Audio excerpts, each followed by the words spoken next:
Ki polit katanat forest ki layo ban kiamno ya saungat ki beriu bat yo kurup ik binet hati bat kisni kerbay. Haki artadi ki jingkhenra bala penong Haribhoi district.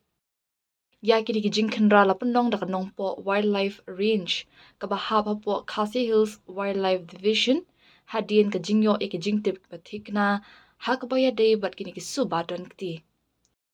Ha ka jingkhenra ka baningkong kabalalong ha ka khat pratrik naitung hadin ka jingyo jingtip na ka Wildlife Crime Control Bureau halor ka jingdan jungi kam khayitu haki benta jong ka surok nong po umden ka kinhuan klayo ban kiamno ya arngut ki suba na ki benta jong ka surok umwang ha ka jingtalasi ka kinhuan klayo ban korup south li ki binet hati ya ki balangay bagi day jong ki hati Asiatic.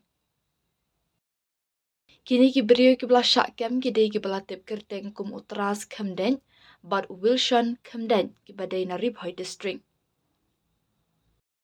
Ya kini ki arngot da register ki sapo ka Wildlife Protection Act kat kendai spa nyu puar pat ka jingto kit menta kalaya chakman. Ha ka wei pat ka jingkhen ra ka balalong ha ka artrik nailar ha ka shnong shakhoi kuna ka kenhun klayo ban batno ya laingot ki suba bat yo ban kurup artli ki pla ki badan ni ki subas ni jong ki kerbay.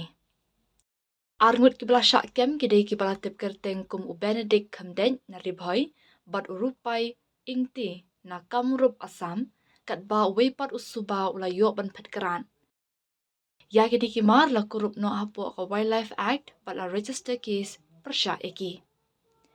Ki he katanat wildlife ki bentip ba ki hati bat ki kerbay ki day ki badan ha kathob jong ki jaj meran ki bala ajing ada kerpang ha India bat ka jing khayi ki dkhot met jong ki kabu ha ka jing ma ya ka jing do jaj jong ki.